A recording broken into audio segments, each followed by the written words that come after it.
Bien, bonsoir à tous. Si vous permettez, on va démarrer notre séance de conseil municipal,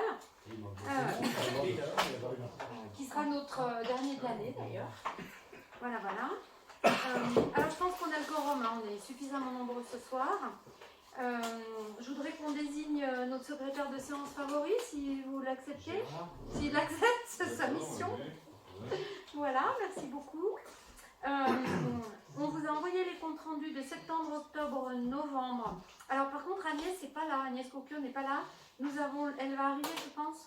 Nous avons le pouvoir de Martin Lesage pour Agnès Coquio. Voilà. Donc après on a, je pense, il est toujours malade Pierre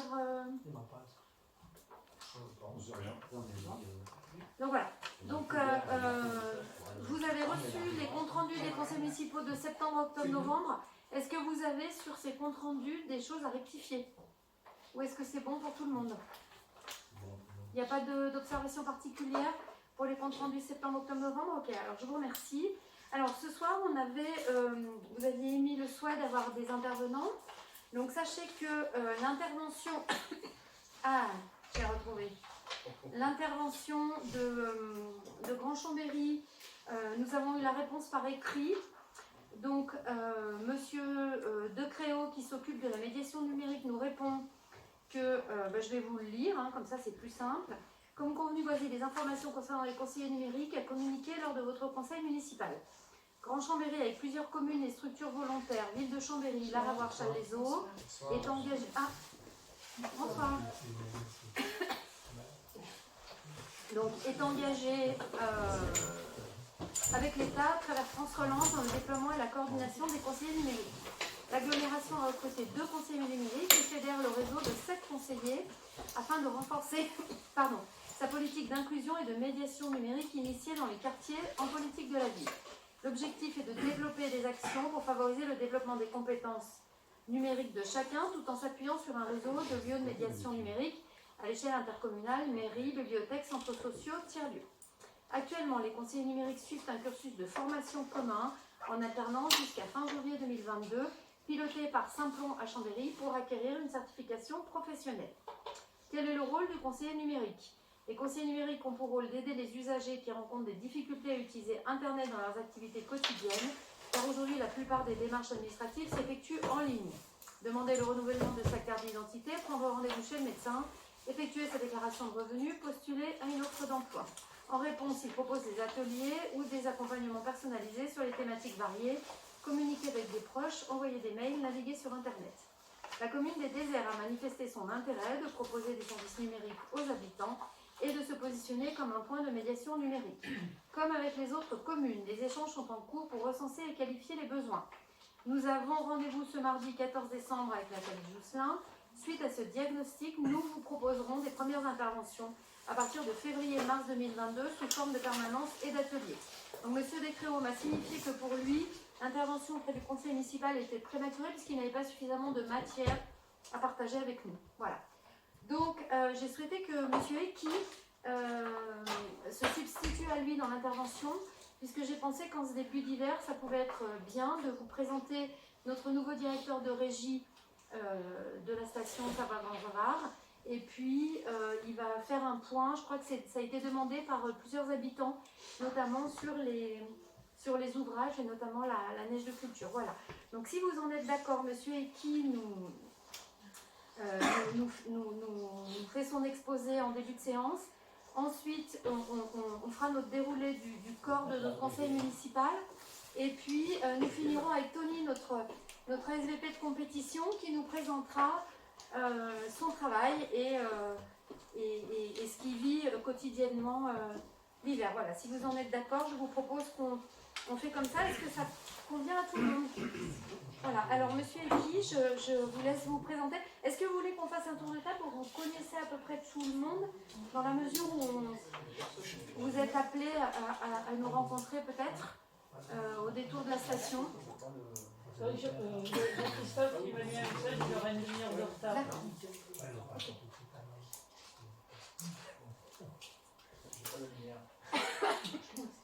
Ah.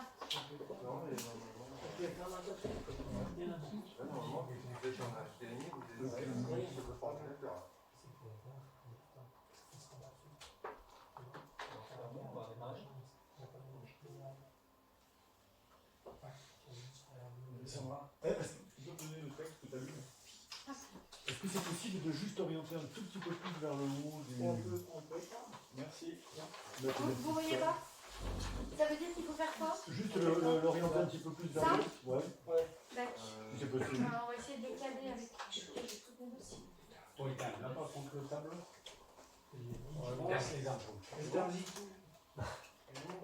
Là, mieux? Ouais. Ouais, on est sur votre... Parfait. Ah ouais.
On est bien 2 heures réceptionnés. Mettre quoi? Ou alors message de 5 On va pas des conférences, ça porte les gens les données avant.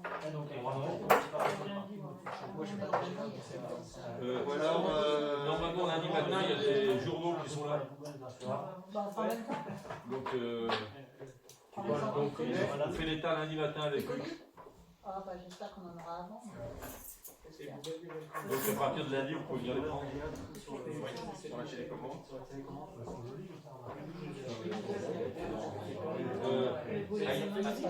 Agnès, tu seras pas là, toi? Non, je vais voir. Qu'est-ce qui prend ceux d'Agnès? Tu fais quoi là? Charmette. Bah, je peux prendre les charmettes. Bon, voilà. C'est réglé. Non, Non, mais c'est réglé. on télécharge et puis on fout sur son ordi. Qui c'est qui fait des comptes? Non, mais là, c'est les Non, c'est quoi? Attends, qu'est-ce qui fait les comptes? Ça, c'est Jean-François qui fait les comptes. Ah oui, en vidéo, il devait le faire. Je fais les combes par rapport à quoi? Au bout de Journaux. Oui, c'est vrai. Ah, tu fais les comptes. C'est bien de venir avec nous.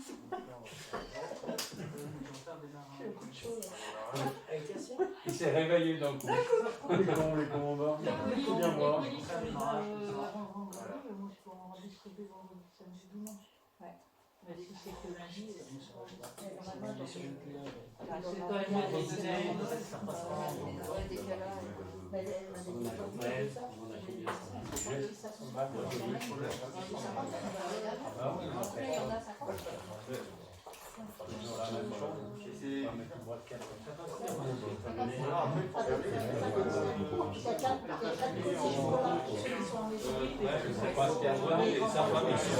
Ils sont là, vous venez. À Cognac. Une fois que je te le demande. Va rue de l'Épice. Va rue de l'Épice. Et la bénédiction, comment? La résidence du parc. Je peux le dire deux, mais résidence du parc. C'est des anciens combattants là, pour les gens qui sont en EHPAD, on donne des valeurs de médecine. Ouais, mais on a pas de chocolat. Là, il n'y a rien de faire. Un petit colis chocolat. Vous allez porter quand? Bah, attends, il y a pas encore. Bon, je vais acheter pour les anciens combattants qui vont porter en même temps. Moi, je suis à Cognac. Et là, On peut faire ouais, c'est ça, la nouvelle IVA, Moi, je suis Je vous propose qu'on avance nos délits pendant que celui avance de son côté. Si toutefois on trouve des solutions, vous avez une clé. 15, mais en fait on en a rajouté 3 qui étaient entre les deux parce qu'ils ont eu les Covid, ils ont arrêté, donc on les a remis. Parce que les dernières, on a monté, ça m'a fait. Oh, mais je Ouais, vois ça pas. passe pas sur son Je crois qu'elle est là. Non, si tu me dis ça, Non, mais alors ça veut dire, attends, mais on lui donnera le colis de Suzanne Et là, il y a rien. Dumas qui est là, on lui donnera son colis. Il faudra juste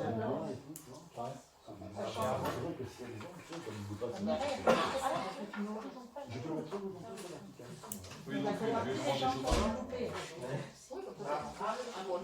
Ça a l'air de piquer. Voilà. Ah, ça y est. Et ben voilà, c'est parti les Tiki. Est-ce que vous voulez qu'on détaille ou ça C'est pas pour moi, c'est pas C'est bon comme ça pour Allez, est-ce que, alors si vous voulez bien, allô, si vous voulez bien, on fait un petit tour de table de monsieur et qui connaissent l'équipe municipale. Alors bon, de toute façon, vous verrez Tony, notre SVP, puisque vous serez amené à le côtoyer pendant les week-ends. Voilà. Votre aide sera sans doute bien précieuse parce que j'ai compris qu'effectivement, avec les belles journées de beau temps qui nous annoncent et la neige que l'on a, il va y avoir un vrai sujet circulation, ça c'est clair. Hein. Il y a un peu de travail, on va dire.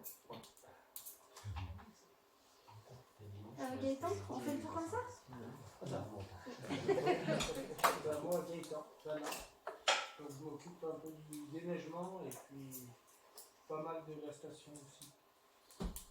On parle avec beaucoup de boulot pour de ce début de saison. Oui, là, cette année, c'était bien. Donc Régis Dumas, adjoint à l'agriculture, la forêt et l'aménagement du territoire. Maître Jaretta, adjointe à tout ce qui est associatif, social, école, enfance en général. Philippe Marcelin, donc conseillère sur CCAS plutôt. C'est aussi ce qui est associatif. Agnès Copio, conseillère, normalement plutôt dans le pôle social aussi. Jean-François Coulombe, conseiller aussi, et à la commission urbanisme et déchets de Grand-Chambéry. Emmanuel Ruaz, conseiller communication et patrimoine. Cyprien Regueras, conseiller plus sur les travaux. Regueras Michel, adjoint aux travaux, je m'occupe des travaux et puis un peu de tout quoi. Un peu de tout. Entretien travaux. Et de rien, de tout et de rien. Il en faut. De tout et de rien. L'eau et l'assainissement, là, voilà. Lucas Budeau, alors moi je m'occupe de rien. C'est plus compliqué ça. Voilà, c'est pas bien. Moi je suis à la commission de sécurité avec Gérard, on fait partie du CIVU avec la gendarmerie de Challes-des-Eaux. Voilà, puis le social avec Maël. Gérard Dumas, adjoint, moi je m'occupe des affaires générales et du tourisme. Et Arnaud Eki, donc effectivement nouvellement directeur de Savoie Grand Revard, donc depuis maintenant 5 semaines, j'ai pris mes fonctions. Donc c'est quelque chose de récent et voilà, on a commencé plutôt avec une belle surprise, c'est que la saison a commencé tôt, donc c'est vrai vous avez pu sans doute en profiter déjà peut-être, mais on a pu ouvrir le domaine nordique depuis le 1er décembre, et puis un démarrage sur l'Alpin dès samedi. On a ouvert juste le week-end, pendant la semaine c'était fermé et on réouvre définitivement à partir de samedi pour on espère une longue et belle saison. Voilà, je pense qu'on est tous. Petite question, en fait, toutes les pistes se réouvrent et donc toutes les remontées mécaniques seront remises en fonction. Oui, tout à fait, à partir de samedi, on aura l'intégralité du domaine. Ouais. Donc le nordique sera ouvert sur les 150 km et l'alpin également, puisqu'en fait aujourd'hui on a l'enneigement partout. Alors je peux peut-être faire juste une petite aparté là-dessus, parce qu'aujourd'hui nos contraintes, malheureusement elles sont, pour une fois c'est pas la neige, mais nos contraintes évidemment c'est la partie sanitaire, vous vous en doutez bien. Comme toutes les entreprises et notamment tous nos confrères des domaines skiables ont eu beaucoup de mal à recruter les saisonniers. Pour plusieurs raisons, c'est que compte tenu de ce qui s'est passé l'an dernier, il y a des gens qui ont changé de métier tout simplement, hein. Ils sont pas forcément revenus à cette saisonnalité, ils sont partis sur d'autres projets et on ne les revoit pas. Et puis on a aussi les personnes qui n'ont pas le pass, c'est pas qui sont sur le vaccin mais qui n'ont pas le pass sanitaire. Et vous savez peut-être qu'en fait on a l'obligation aujourd'hui au niveau des remontées mécaniques, pour prendre les remontées mécaniques, donc le personnel mais aussi les usagers, d'avoir le pass. Donc on est même autorité de contrôle puisque on a été obligé de certifier des personnes au sein de l'entreprise pour faire des vérifications du pass sanitaire à notre clientèle. Donc c'est contraignant, mais c'est une obligation préfectorale. Voilà. Alors par chance, le domaine nordique n'est pas considéré comme remontée mécanique de nature. Donc le domaine nordique, les usagers et le personnel n'ont pas de cette obligation. Sur les tapis roulants, sur les tapis c'est la même chose, parce que le tapis n'est pas considéré comme une remontée mécanique au sens du ministère des Transports. Mais par contre, tout ce qui était les skis était des sièges, on a cette problématique-là. Et on a une partie de notre personnel qui ne souhaite pas, ou qui est là dans le schéma vaccinal. Donc pendant le phase de Noël, pour l'instant ils ne sont pas dedans, donc c'est pas possible. Donc ils vont nous rattraper peut-être sur février, etc.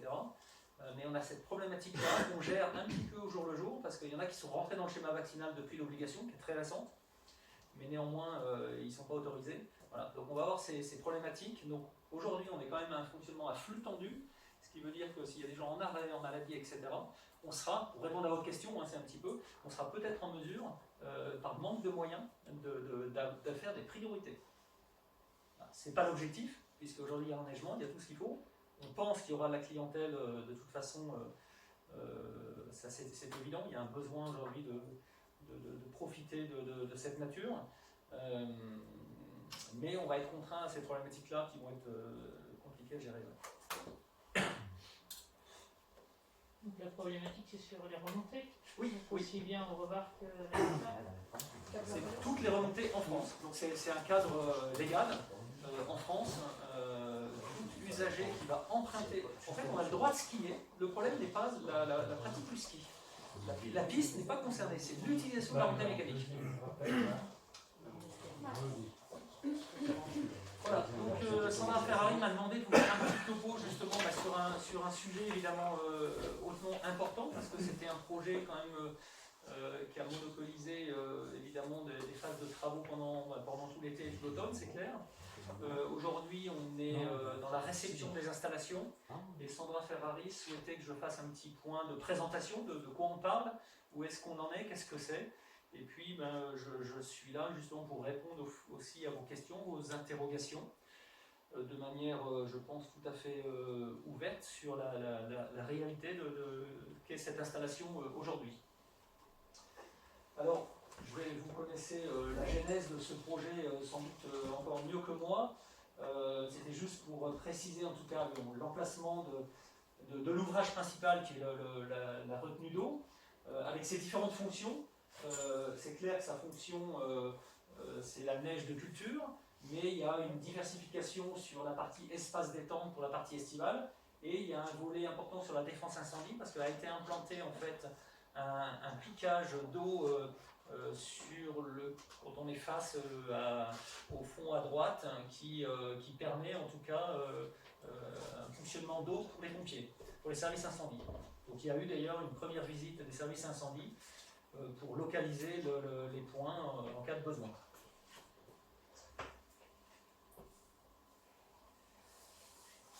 Donc voilà, là, vous êtes en haut sur les photos de projet. La réalisation, donc c'était juste, c'est une des dernières photos avant la neige, où le lac était réceptionné. Donc vous savez qu'en fait, le principe choisi a été un confinement total. Il existe plusieurs techniques pour réaliser des plans d'eau d'altitude. Bien sûr, il faut une étanchéité, ça c'est un élément essentiel. Donc il y a une bâche qui a cette fonction d'étanchéité, mais il y a des ouvrages qui sont laissés tels quels, ou qui sont entièrement confinés pour donner déjà un aspect beaucoup plus intégré, qui permet aussi quelque chose d'extrêmement important en termes de sécurité, c'est-à-dire que ça soit sécurité pour l'homme, mais aussi pour les animaux. C'est-à-dire qu'en fait, quiconque qui approcherait et qui voudrait s'aventurer dans le lac peut ressortir parce qu'on n'est pas sur une bâche glissante. Voilà. Mais l'élément essentiel, c'est quand même en tout cas l'intégration, où aujourd'hui il y a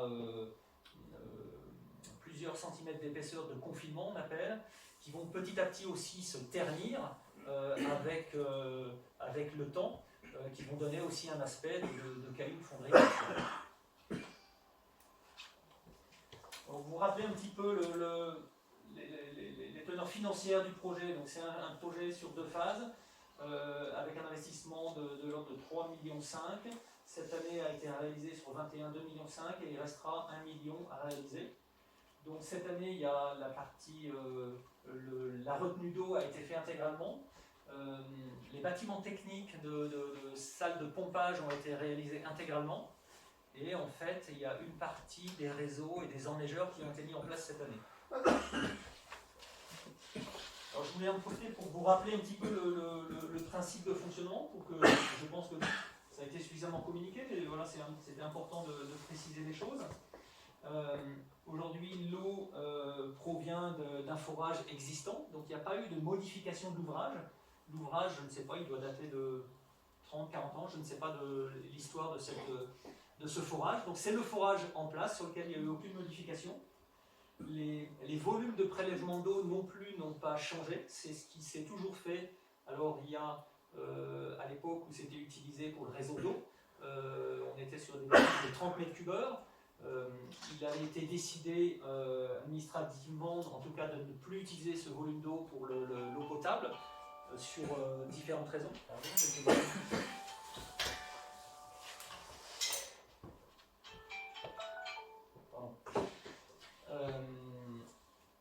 Donc on réutilise la même canalisation, la même pompe et les mêmes débits de prélèvement. Ensuite, on arrive dans le pompage principal, qui est le bâtiment existant, le bâtiment du Lachat.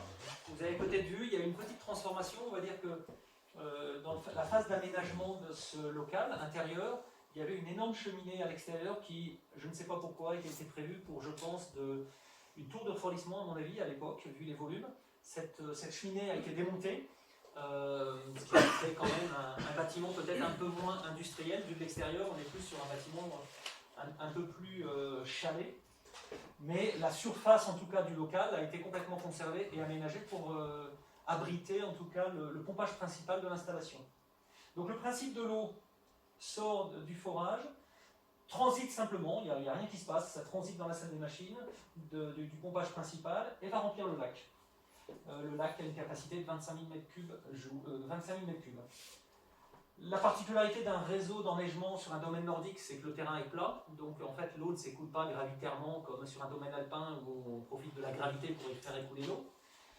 Donc on reprend l'eau en contrebas du lac, juste en contrebas à côté, pour ceux qui connaissent, de là où il y a l'entrée des badges du domaine nordique sur l'entrée forêt.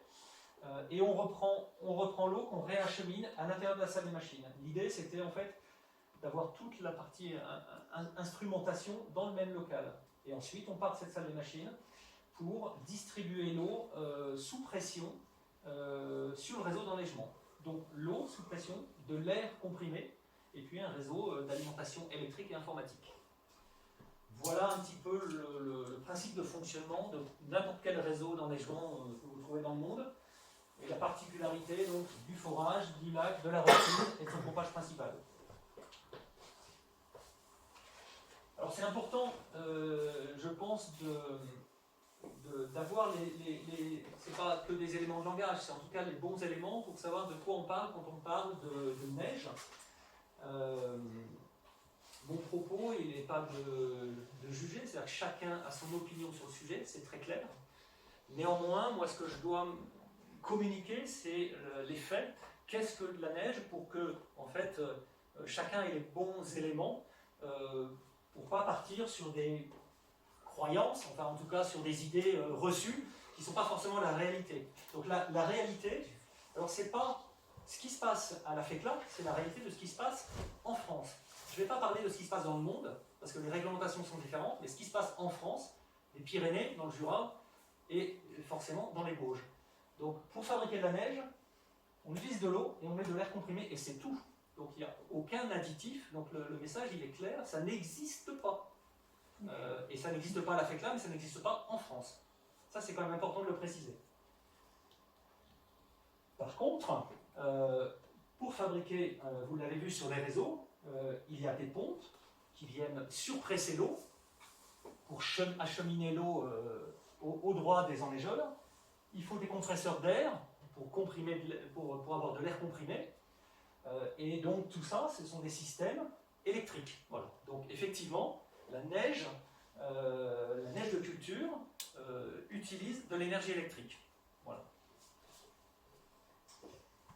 Après, vous verrez un petit, j'appelle ça des éléments de langage. C'est pas que des éléments de langage, c'est aussi une réalité. C'est que communément, on appelle ça de la neige artificielle. Peu importe, moi je ne suis pas attaché au terme, mais en fait il n'y a rien d'artificiel. Bon, vous pouvez dire qu'il n'y a rien d'artificiel parce qu'en fait on utilise un transfert thermique, donc on utilise les propriétés du froid pour transformer de l'eau liquide en eau solide. Il n'y a rien d'artificiel du coup là-dedans.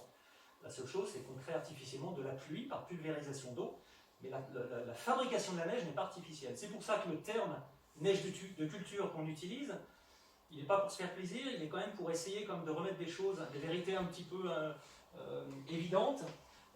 Et c'est pour ça en fait que pour fabriquer de la neige, il faut une température ambiante environ de l'ordre de moins 2 degrés. Plus il fera froid, plus ça sera favorable, plus le rendement sera intéressant, et plus on pourra avoir et une qualité de neige intéressante, et plus des volumes de neige importants. Donc la transformation, le changement d'état de l'eau liquide à l'eau solide. Alors la neige en fait c'est pas vraiment de l'eau solide, mais c'est une forme de glace avec de l'air en fait. C'est pas un état, mais c'est ça, c'est un transfert thermique avec l'air ambiant que l'on utilise au moment de la pulvérisation. Donc effectivement, on parle d'éléments de langage parce que c'est pour ça qu'on parle d'enneigeurs et on a souvent l'habitude de parler de canon à neige. C'est toujours pareil, moi ça ne me gêne pas, c'est dans l'usage, mais en réalité on ne fait pas la guerre, quoi. Voilà, c'est un enneigeur, c'est pas un canon, ça n'a rien à voir. C'est une station de pompage, c'est pas une usine. La station de pompage, c'est rien de différent d'une station de pompage d'eau potable que les sociétés d'eau réalisent. C'est un plan d'eau, peu importe, plutôt qu'une retenue, voilà. Et puis j'insiste bien sur la neige, c'est de l'eau et de l'air, et il n'y a pas d'additif. Ça c'est plus un petit peu des éléments de langage qui me semblent un peu justes. Et après il y a des notions techniques qui peuvent être intéressantes pour votre culture, c'est que avec 1 mètre cube d'eau, on fabrique 2 mètres cubes de neige. C'est des ratios, hein, parce que c'est pas tout à fait ça, ça dépend de la densité de la neige. Mais globalement, 1 mètre cube d'eau font 2 mètres cubes de neige. Pour donner une idée de la qualité de neige que l'on fabrique, la neige de culture, c'est à peu près 300 à 400 kg par mètre cube. Donc on voit bien que c'est pas 2 en réalité, c'est un peu plus. Hein. Mais pour comparer à la magnifique neige qui est tombée récemment, la poudreuse c'est à peu près 100 kg au mètre cube. Alors au Canada, au Japon, on a avec des températures très négatives, on a des densités à 50 kg, ça c'est magnifique. Et voilà, c'est pour vous donner une idée du type et la qualité de neige que l'on est en mesure de fabriquer. La neige de culture, ça a un coût, bien sûr. En fait, le coût, c'est électrique. Hein. Ce que je l'ai précisé, c'est que pour mettre en œuvre l'eau, il faut la remonter, il faut la pulvériser, il faut fabriquer de l'air comprimé. Voilà, c'est des moteurs électriques. Donc ça revient à peu près à 2 € du mètre cube produit. C'est 2 € d'énergie électrique. La température de démarrage, -2. Dans le métier de la neige, on parle de température humide. Alors c'est vrai que c'est pas une notion que l'on connaît parce que quand on regarde sur sa voiture la température ou sur son thermomètre, en réalité on lit une température sèche. Mais en fait, pour fabriquer de la neige, plus l'hygrométrie est faible, donc plus l'air est sec, meilleure sera la qualité de neige. Donc en fait, on utilise ce paramètre qui s'appelle température humide, c'est une composante de la température sèche avec l'hygrométrie. Donc il y a des abacs physiques en fait de conversion entre l'hygrométrie et la température. Et puis juste une petite notion, puisqu'on parle de pourquoi est-ce qu'on a besoin d'énergie électrique, c'est pour mettre en pression l'eau. Voilà, on parle de pression en bar, juste des références. Un bar d'eau, c'est une colonne de 10 mètres d'eau. Hein, si vous avez une colonne de 10 mètres d'eau sur la main. Voilà, la particularité du réseau d'enneigement sur la FECLA, on est sur un domaine nordique, donc on n'a pas la gravité à vaincre. Donc en fait, on est sur des réseaux de pression assez faibles. On a juste besoin de la pression suffisante pour faire fonctionner les enneigeurs, c'est-à-dire pulvériser l'eau la plus fine possible pour avoir le meilleur transfert thermique. Et du coup, comme on n'a pas la gravité à vaincre, on est sur une pression assez basse, ce qui en fait un réseau qui va être moins consommateur d'énergie, puisqu'il y aura moins besoin de pression. Ça, c'est pas de la magie, c'est juste parce qu'on est sur un domaine nordique. Ça serait sur un domaine alpin, forcément, il y aurait la pression de l'enneigeur plus la gravité, ce qui nécessite des moteurs électriques plus importants et donc du coup des coûts et des dépenses énergétiques plus importantes. Donc, c'est plutôt favorable sur un réseau de nordique parce qu'on est sur un réseau plutôt plat.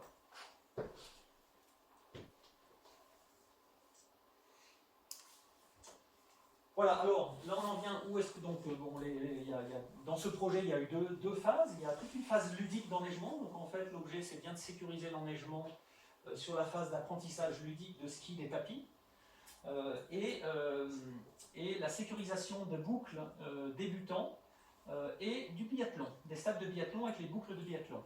Donc c'est ça l'objectif recherché. Donc aujourd'hui juste... les travaux ont été réalisés suite aux appels d'offres sur 3 lots différents. Donc il y avait bien une entreprise qui s'occupait de la réalisation du plan d'eau, une entreprise qui s'occupait de la distribution des réseaux et une entreprise proprement dit sur la partie process des enneigeurs et des bâtiments techniques. Où est-ce qu'on en est? On a fait un grand pas aujourd'hui, puisqu'en fait vendredi dernier, on a eu le branchement électrique du 20 000 volts qui a été fait par EDF, Enedis, etc. Donc ça s'est fait que récemment, avec toutes les autorisations et les contrats électriques. Et puis lundi, nous étions à la DDT, qui est l'organisme régulateur, la police de l'eau finalement, en fait, hein, sur lequel... qui sont les contrôleurs, la police de l'eau tout simplement, sur lequel l'arrêté d'autorisation a été rédigé, pour présenter en tout cas les prélèvements, les travaux, et donc nous avons l'autorisation de prélèvement depuis lundi. Voilà. Donc les interlocuteurs, il y a la CISAL qui s'occupe des mesures de prélèvement, qui ont fourni les dossiers, la DDT qui fait les contrôles, et donc l'autorisation a été réalisée lundi. Donc nous avons commencé à remplir dès aujourd'hui, mardi, et on a les premiers mètres cubes qui sont arrivés dans l'eau en début d'après-midi. Voilà où on en est.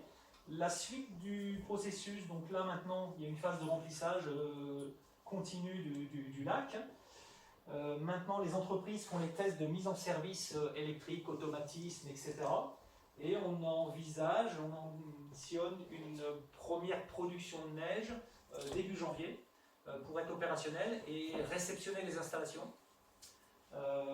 Aujourd'hui, on a la chance d'avoir un enneigement naturel conséquent. L'objectif de cette installation, c'est de sécuriser l'enneigement. Donc là, pour l'instant, on peut dire qu'on est confortable sur la période de Noël, on est à peu près sûr qu'il n'y aura pas de problème. Néanmoins, on ne sait pas ce qui se passera en janvier. Notre objectif, c'est de réceptionner, parce qu'on a une obligation de réceptionner pour que les entreprises facturent les installations, et éventuellement qu'elles soient prêtes pour apporter des compléments. S'il s'avère qu'entre janvier et février, et c'est tout à fait possible, qu'on ait des températures et des phases de pluie et de vent, etc., qui fassent fondre le manteau neigeux naturel, qu'on soit amené à utiliser justement l'installation. Alors, peut-être que je peux rajouter justement l'intérêt de la neige des cultures par rapport à la neige naturelle. On vend tous sur les réseaux sociaux la poudreuse, etc. Donc ça c'est super. Ça marche pratiquement à 100% au Canada ou au Japon. Mais on sait que dans nos régions, dans les Alpes, ça ne marche pas toujours, la poudreuse.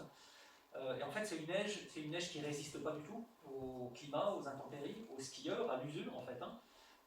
Alors que la neige de culture, comme je vous l'ai expliqué, la densité est plus importante. Hein. On a une densité de neige poudreuse à 100 kg alors qu'on est plutôt à 300-400 kg. Et du coup, c'est une neige qui se tient mieux, qui a une meilleure tenue aux conditions climatiques, au vent, à l'usure des passages. Donc c'est aussi intéressant pour avoir une garantie de prolongement de la saison, en tout cas sur les phases qui nous intéressent sur l'exploitation des domaines. quelques clichés. Ben oui, bien sûr, pendant la phase chantier, c'est le chantier. Ça, c'est clair. C'est clair. Donc, vous avez sans doute vu les effets mécaniques, etc. Donc, ça, c'est la phase de tout chantier.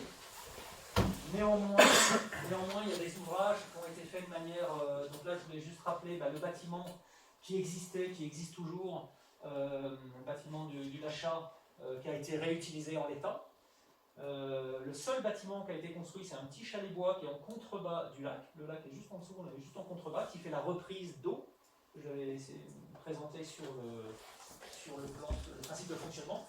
Donc voilà le seul ouvrage qui a été réalisé sous forme d'un chalet. Donc il y a 2 technologies d'enneigeurs qui ont été mises en place, on va dire à 90%, on appelle ça des perches.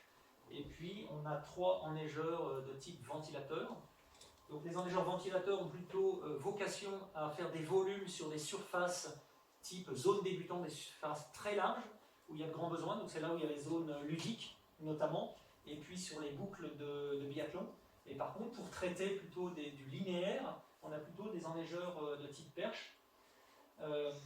Alors la particularité de ces enneigeurs, c'est que ces enneigeurs, il n'y a quasiment aucune énergie, il y a juste des électrovannes, donc on n'a pas d'énergie de puissance, donc ça ne consomme pas d'énergie électrique. Et en fait, aujourd'hui, il y a une évolution sur ces 20 dernières années, c'est qu'on a divisé par 10 les volumes d'air comprimé. Donc si on veut faire le ratio, l'eau, il faut l'acheminer, donc il n'y aura jamais d'évolution. Pour acheminer 1 m3 d'eau d'un endroit à un endroit B, on ne saura pas faire de progrès là-dessus, ça restera la physique pour acheminer l'eau. Par contre, les constructeurs ont beaucoup travaillé sur justement comment minimiser les autres ressources énergétiques, et c'est l'air comprimé. Donc en 20 ans, il y a à peu près une réduction de 10 du volume d'air comprimé. Juste si vous souhaitez noter, voilà, on est sur les enneigeurs sans doute les plus performants aujourd'hui qu'on trouve au monde en termes de volume d'air comprimé. Donc c'est intéressant énergétiquement et c'est extrêmement intéressant au niveau de nuisance sonore. Parce que c'est la détente de l'air comprimé qui fait un sifflement qui peut apporter une nuisance. Donc plus le volume d'air comprimé est minimisé, plus ça va être intéressant sur l'objectif recherché de matériel le plus silencieux possible. Voilà. Donc aujourd'hui, ça a été un des choix aussi des constructeurs dans les appels d'offres, c'est de regarder ce point-là, parce qu'effectivement, c'est volontaire que j'ai pris cette photo-là, parce que certes, aujourd'hui, le ski nordique, il est un peu intégré à votre commune, sur certains locaux. Donc il y a une attention toute particulière qui a été portée sur ces zones-là. C'est pour ça que j'ai mis cette photo, pour préciser ce point. Bon, on a eu au total un peu plus d'1 mètre cumulé, quoi. Alors ça c'est bien tassé aujourd'hui. Hein. Il est froid la nuit, mais la journée ça se passe bien. Là c'est pour simuler un petit peu. Donc le chantier n'a pas été simple, c'est vrai, parce que le terrain était dur et on a fini in extremis, mais ça c'est les entreprises ont vraiment collaboré pour finir en temps et en heure et que les zones d'engazonnement puissent se faire, puisque en fait il est préférable de faire l'engazonnement avant la neige, pour que ça commence à germer en dessous et qu'au printemps ça éclore le plus vite possible. Donc le terrain qui a été travaillé a été engazonné. Voilà. Merci. Petite question, quelle est la capacité en mètres cubes du dispositif? Alors le volume de la retenue fait 25 000 m3, donc en théorie, avec 25 000 m3, on fait 50 000 m3 de neige. Oui, mais dans une journée, donc du coup... Ah non, bien sûr. Alors, la capacité maximum instantanée, c'est 300 m3 d'eau. Ça veut dire 600 m3 de neige à l'heure. Sous réserve qu'on ait les conditions météo qui permettent de transformer ces 300 m3 d'eau en neige. Et les conditions météo, c'est lesquelles? Donc, on peut commencer aux alentours de -1,5 en température humide. On peut commencer à fabriquer de la neige. Néanmoins, il y a une limite, on va dire, parce que plus on s'approche du zéro, de toute façon, ça c'est la physique qui veut. Hein, à partir de 0, en théorie, on commence à congeler. À 0,1, on ne congèle pas. À -0,1, on congèle. Mais on congèle faiblement. Donc après, il y a quand même une notion de rentabilité, parce que Moi, c'est mon rôle aussi, hein, c'est que cet investissement, il a un coût d'investissement, mais aussi un coût d'exploitation. Donc, au regard de ce que l'on produit, il va falloir trouver les bonnes optimisations. Il n'est pas forcément intéressant de mettre l'installation en route pour produire 2 mètres cubes. Ça n'a pas de sens. C'est pas avec 2 mètres cubes qu'on va faire du ski.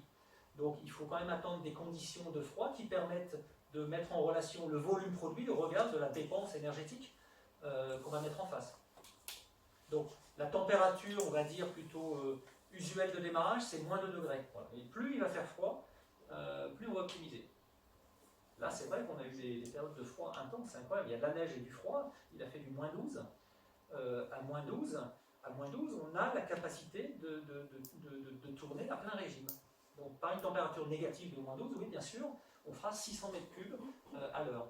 L'objectif principal de cette installation, moins ça tournera, mieux on se portera. Financièrement, parce que ça coûtera moins, ça prendra moins de temps pour le personnel, et ça voudra dire aussi qu'il a fait froid ou qu'il y a de la neige. Parce que là, par exemple, les 2 €, c'est essentiellement de l'électricité. C'est que de l'électricité. Donc ça veut dire que c'est à peu près 10 kW pour avoir une idée, à peu près, puisque le kilowatt c'est à peu près 20 centimes, on va dire. Ouais. Donc ça veut dire 10 kW pour un mètre cube, à peu près. Ouais, c'est ça, ouais. 10 000 watts. Sinon, là, pour au niveau, il y a eu l'autorisation de prélèvement, mais quelle quantité? Parce qu'au départ, il me semble qu'il y avait la pompe, il devait y avoir un système d'asservissement pour être sûr que dans la rivière souterraine, tout à fait, il existe. Il existait déjà le seuil. Il y a un seuil donc, dans la rivière souterraine avec une sonde qui existe, qui relève, qui suit le niveau. Donc au niveau du lac souterrain, hein, dans la partie hydrogéologique. Mais en plus, ça existait, là-dessus, ça a toujours été. Et la capacité de prélèvement était la CGE, je ne sais plus qui était la société, c'était la CGE qui exploitait. Donc c'était l'ouvrage de la CGE, les contrôles sont restés. Donc c'était 30 mètres cubes heure. Alors je ne sais pas s'il y avait une autorisation à l'époque ou pas, en tout cas c'était 30 mètres cubes heure. Et dans l'arrêté d'autorisation, il a été repris les mêmes caractéristiques. Mais en plus, il a été imposé de faire une surveillance de la résurgence de la Doria, donc en bas à Chambéry, qui est en fait en corrélation avec ce qui se passe entre la rivière souterraine. Alors il y a la rivière souterraine et puis après il y a le bassin versant qui arrive en bas. Donc il a été demandé dans l'arrêté d'avoir une corrélation entre le seuil direct au niveau de la pompe de prélèvement et ce qui arrive à la Doria. Donc il y a un seuil aujourd'hui. C'est une alerte qu'on ne maîtrise pas, qu'on ne contrôle pas, puisque ça va directement en alerte via il y a un modem, SMS, etc., qui envoie en permanence les données au CISAD, relayées avec la DDT. Voilà comment ça fonctionne. Et donc le débit de prélèvement, il est de 30 mètres cubes heure en débit instantané.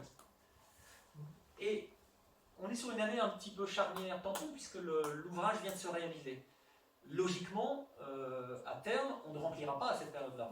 Puisqu'en fait, là ça tombe bien, il y a eu on aurait pu tomber, parce qu'on le savait, hein, dans ce projet, il y avait entre guillemets un risque qu'on n'ait pas les autorisations parce que la ressource en eau était en dessous du seuil et on ne pourrait pas remplir. On sait que le temps de remplissage, ça sera quand il y a abondance d'eau, donc c'est-à-dire au printemps.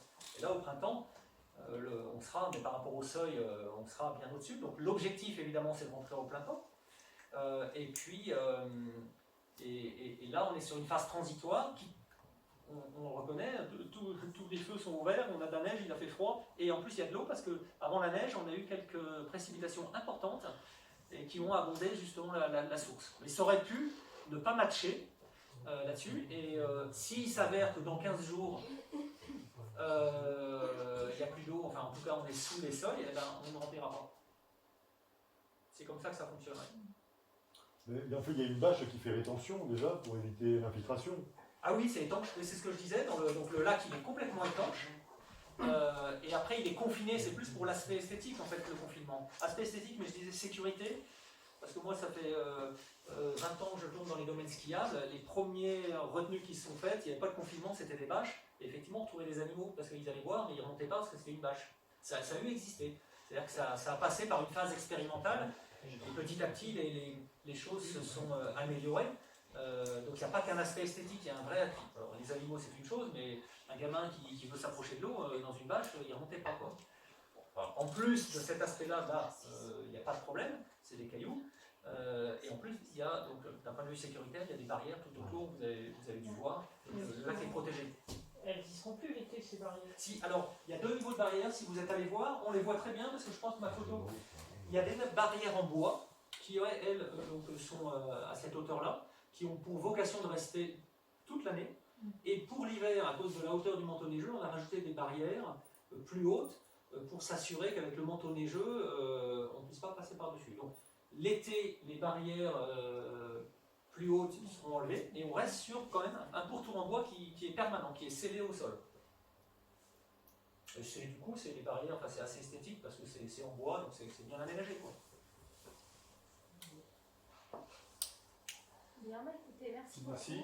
Je pense que sur la lecture, on a été bien renseignés. Si vous avez juste des questions sur le fonctionnement autre, hein, mais je pense que là, vous avez eu pas mal d'infos. C'est bon pour tout le monde, on va attaquer notre ordre du jour. Merci beaucoup, monsieur Eki, de nous avoir présenté votre travail. Je vais vous avoir fait coucher un peu plus tard, parce que j'étais peut-être un peu long. Mais bon, je pense que c'est utile, comme ça, il y a pas mal de choses intéressantes. Je pense que c'était important qu'on partage toutes ces données. C'était des questionnements de nos habitants. Donc, tout un chacun aura le loisir de visionner la vidéo et de se rendre compte de ce qu'il en est exactement. Voilà. Et puis, je pense que ça va permettre aussi de tordre le cou aux idées reçues sur le résultat de l'ouvrage. On avait annoncé paysager, intégré. Et là, bon, effectivement, tout un chacun peut se rendre compte. Autant la période de travaux a été compliquée à vivre parce que tout était retourné sans dessus-dessous dans la station, autant là je pense qu'on va commencer à apprécier l'ouvrage. Voilà. Un grand merci. Je vous remercie, je vous souhaite une bonne soirée. Oui, allez-y, la voici. Bonsoir. Alors, je vous propose qu'on attaque notre ordre du jour qui est assez court.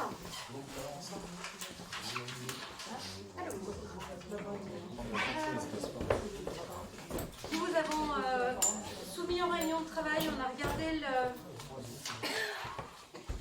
excusez-moi, la modification, la décision modificative numéro 1. Donc dans notre décision modificative budgétaire, c'est une décision modificative de régulation alors certains points sont liés précisément au confort budgétaire puisque vous savez qu'il faut qu'on finisse d'honorer nos engagements à la fin de l'année en l'absence de vote de notre nouveau budget. Donc vous avez pu voir que nous avons une dépense de voirie de 3 000 € supplémentaires. C'est un choix que nous avons fait de boucher un maximum de trous sur nos voiries. Ensuite, vous avez eu une dépense de 300 € qui correspondent aux vêtements de travail. Ensuite, nous avons eu une location de bus à hauteur de 480 €.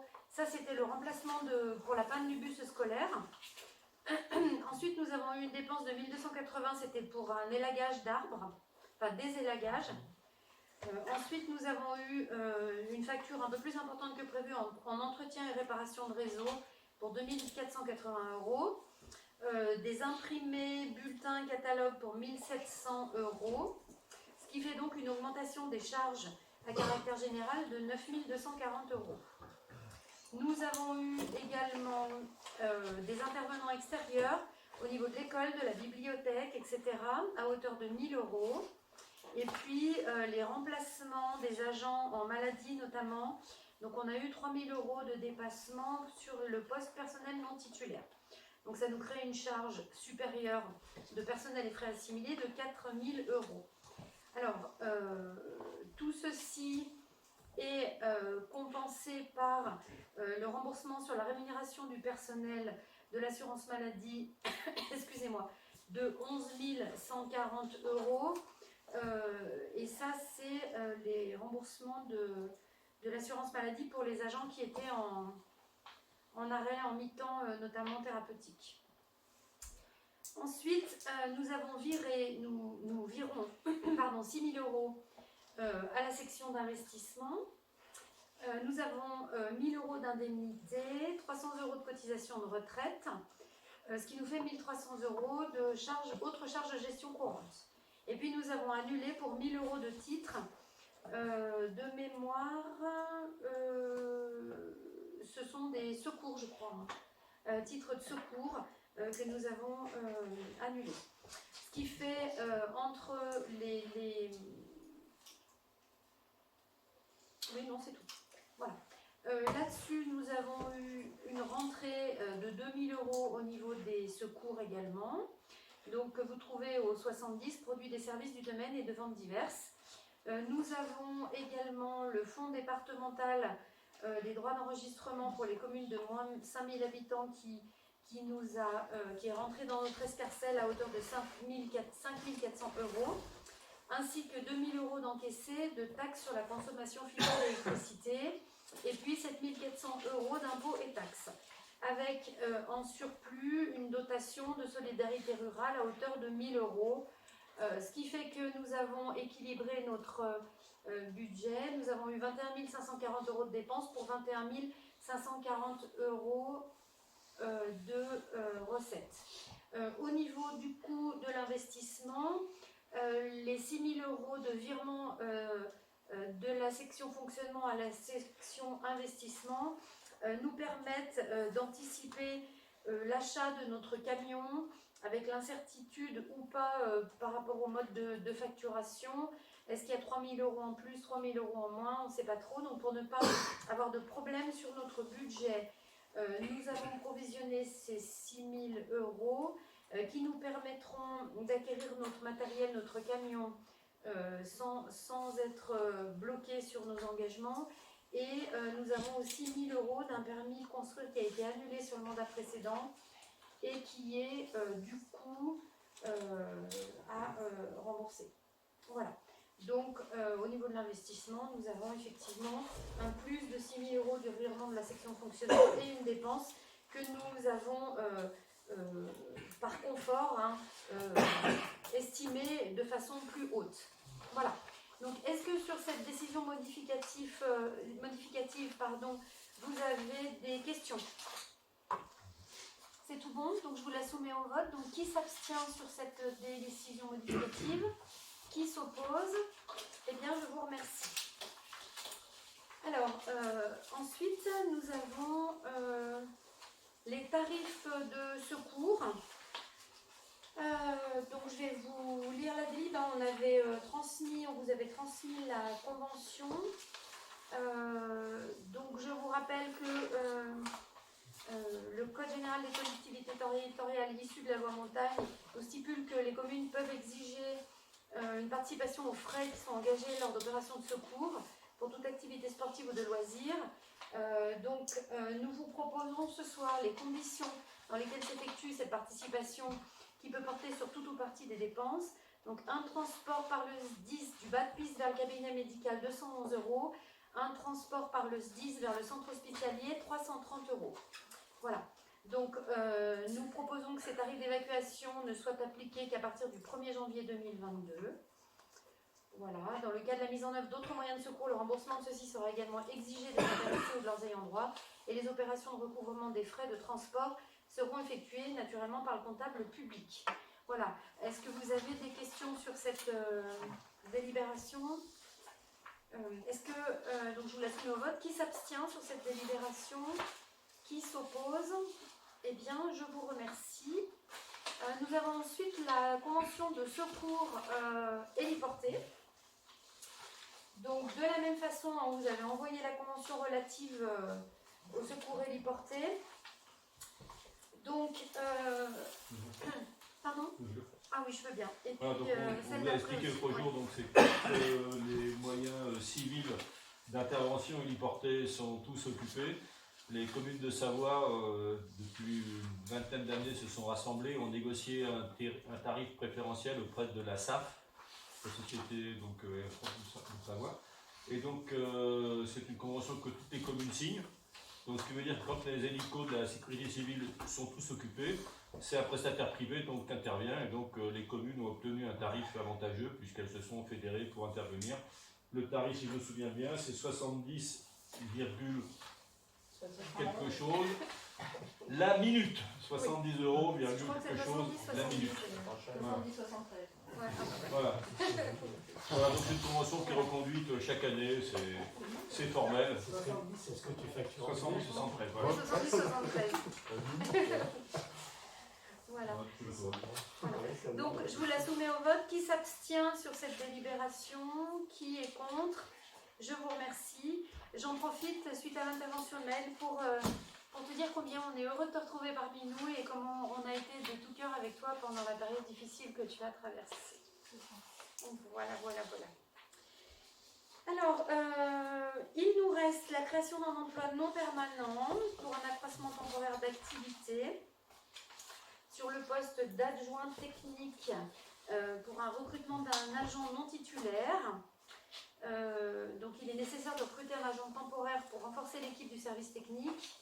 Je vous propose de délibérer pour créer un emploi d'adjoint technique territorial à partir du 2 janvier 2022 dans les conditions suivantes: grade adjoint technique, durée du travail 35 heures par semaine sur un CDD de 3 mois, un indice brut de 354.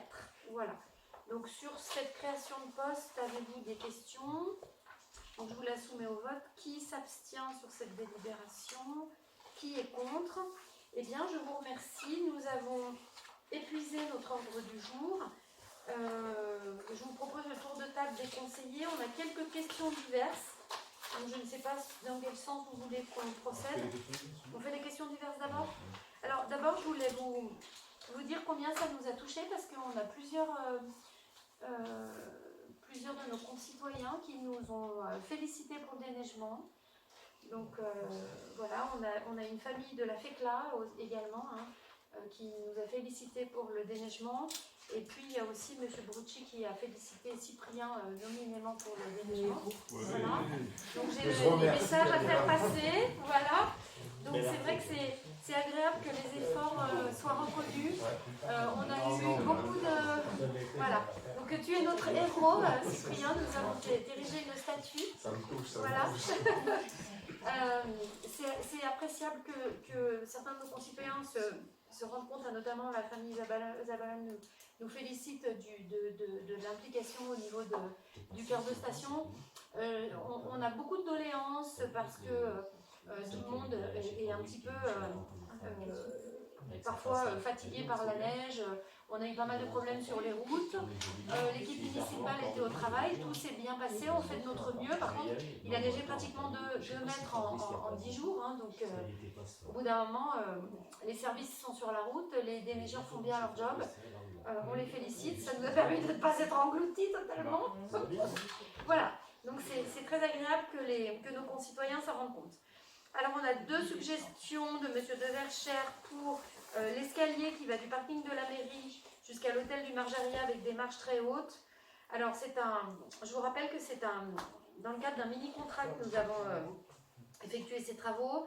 Le mini-contrat a pris fin en 2014. Donc oui, effectivement, si vraiment il y a des nécessités à voir, mais je pense qu'on est, a priori, moi il me semble pas, je ne sais pas ce que vous en pensez, mais il y a peut-être des aménagements à faire. Mais après, tu dis mini-contrat, mais il est toujours déneigé pareil qu'avant. Oui. C'est les employés communaux qui déneigent. Non, mais là, il nous interroge sur la hauteur des marches du truc, parce que ça s'est un peu affaissé. Bon, moi, j'arrive encore à lever la jambe jusqu'à la marche, mais après, je conçois que... Bon. Alors, est-ce qu'il faut faire un chantier jeune? J'en sais rien. Après, la route, donc, on note tout ça. Ouais, on note la remarque. De toute façon, ça va pas avant la fin de l'année. Ouais. Et puis, il nous suggère de derrière l'abribus du pont, de faire, utiliser pour déposer les objets de seconde main, ça pourrait devenir une zone de libre-échange. Alors, je voulais quand même vous rappeler que là, il y a l'armoire électrique et puis il y a les armoires orange. Donc, ça me semble quand même pas très bienvenu qu'on installe dans cette zone-là une zone d'échange d'objets. Donc, si on pouvait trouver un autre endroit, je pense que ce serait plus pertinent. Voilà ce que je voulais vous dire. Et puis, en ce qui concerne la question des camping-cars, on a un monsieur Fournel qui nous dit que c'est l'anarchie la plus totale, que les véhicules font n'importe quoi, qu'il est dur de rentrer ou de sortir de chez soi, que les alentours sont couverts d'immondices. Donc là-dessus, on vous rassure. Nous sommes en train de travailler avec l'agglomération pour remodifier, hein, comme on vous l'a expliqué, on est aux prémices du dossier. Donc, on en a parlé en conseil communautaire. Je suis en train de faire un courrier pour que l'agglomération nous aide au niveau de l'ingénierie pour une étude pour tout ce qui est circulation, stationnement sur la commune. Tony, qui est là ce soir, va nous expliquer les démarches que nous sommes en train de faire. Voilà, je sais qu'il ne nous tiendra pas éveillés jusqu'à 2h du matin, je compte sur lui. voilà. Donc, la problématique des stationnements camping-cars est à l'ordre du jour et on en reparlera parce que ça fera l'objet effectivement d'un débat. On aimerait bien pouvoir récupérer tout ça en régie communale, puisqu'aujourd'hui c'est les services qui s'en occupent et ça ne nous apporte pas clairement satisfaction. Voilà ce que je voulais dire en réponse des questions du public. Est-ce qu'on fait notre petit tour de table? C'est parti? Oui, comme d'habitude, je s'occuper des affaires générales. Il y a beaucoup de courriers. Oui. Voilà. Les bulletins vont être distribués la semaine prochaine. Hein. Donc avec Luc, on va faire l'état lundi matin. Donc vous pouvez passer les prendre après. Donc voilà. S'il y en a qui partent en vacances, il faut nous le dire tout de suite. Comme ça, on redistribuera. Hein. Tu ne seras pas là, toi? Tu ne pourras pas distribuer? Non. Bon. Donc Agnès, c'est bon avec Luc. Et puis on distribuera les tiens. Alors moi j'aimerais quand même, pardon, hein, je fais une aparté, je voudrais quand même noter ta modestie, parce que quand tu dis il y a beaucoup de courriers, j'y réponds, il y a des flots de courriers, donc encouragez si vous voulez bien nos concitoyens à se brancher sur l'appli Panneau Pocket, puisqu'on a reçu encore 2 ou 3 courriers cette semaine suite aux problématiques de feu sur la voie publique de ce week-end. Donc on répond à chacun la même chose. Le premier feu au Drou était lié au fait que suite aux intempéries de samedi en 15, la route s'est effondrée. Ça a été réparé en tout cas avant la fin de ce... Non, ça devait être fini. Voilà. Et Saint-Jean-d'Arvey, c'était la sécurisation en eau potable. Donc monsieur le maire de Saint-Jean-d'Arvey m'a répondu, vous, les services vous ont répondu, les garçons, et puis on a eu aussi la DDE, l'équipement qui nous a répondu. Conseil général. Oui, pardon, excusez-moi. Le conseil départemental nous a répondu et effectivement, la mairie de Saint-Jean-d'Arvey avait autorisé les travaux avec une fin évidemment avant les vacances de Noël. Voilà, donc que nos concitoyens se rassurent. Nous sommes à la manœuvre sur tous ces dossiers-là, donc on arrive difficilement à répondre à tout le monde, puisque dès qu'il y a un incident, on reçoit des courriers auxquels on se doit de répondre. Donc malgré la modestie de Gérard, je veux vous dire qu'il ne quitte pas le stylo. Voilà. Moi, un dernier point, je voulais voir, du coup, de remerciements, je voulais remercier Gaëtan pour son investissement au niveau de la FECLA. Vous avez vu, l'an passé, on avait fait à l'arraché un rond-point un peu bancal, mais qui a fonctionné. Bon, il faut dire qu'il n'y avait pas de ski alpin non plus, donc ça a bien facilité les choses. Et là, Gaëtan a réaménagé cette façon de réaménager, paysager, et ça va bien marcher encore cette année. Voilà. Merci, parce que j'ai trouvé de m'asseoir à 9h du soir tout seul, avec un sapin accroché au bout de son Manitou. Il était tout très très mal. Alors, je veux quand même vous dire qu'il a réussi l'exploit d'envoyer en l'air notre électricien qui était perché dans le godet. Je me suis dit, mon Dieu. Voilà, mais tout s'est bien passé. Voilà, donc c'était quand même, ouais, merci beaucoup parce qu'on a un beau centre station et on a hérité de poubelles neuves, ce qui est quand même pas, ce qui n'était pas une mince affaire du reste. Donc voilà. Luc. Alors moi je suis particulièrement en vacances, donc j'ai pas grand chose à dire ce soir. Peut-être j'étais à la mer avec le beau temps.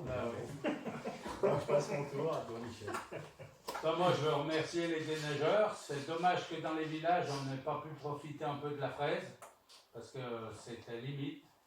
Du coup, bon, moi je vois de notre côté, le Cyprien s'est débrouillé, il a réussi à élargir partout. Mais ça serait bien que de temps en temps on ait la fraise dans les villages. Ouais, après là, ils avaient quand même beaucoup de boulot à fraiser. Ouais, mais c'est toujours pour la fête là. Ah, bah non, mais ils ont fait toutes les poubelles, les bornes d'incendie. Ils en ont fait pas mal. Partout, vu que ça a neigé C'est jusqu'en ça, bas. c'est les employés communaux qui s'en occupent. Ouais, Ouais. Ah ouais, bah, tu Ouais. vois. Puis après, normalement, de toute façon, au pire, s'il n'y a pas la fraise, vous êtes bien tous équipés pour. Non, mais c'est ce qu'il a fait, c'était pour. Voilà, on avait dit que Ça si elle y est, était comme là, il il dit, venait, c'est sinon. bon. Mais là, maintenant, là, ils étaient bien occupés. Non. Et Des des efforts, donc des charges. Ouais. Mais bon, tout ce qui sort lui, c'est tout ce qu'on a en plus à là, payer. c'est tout. Bon, notre héros.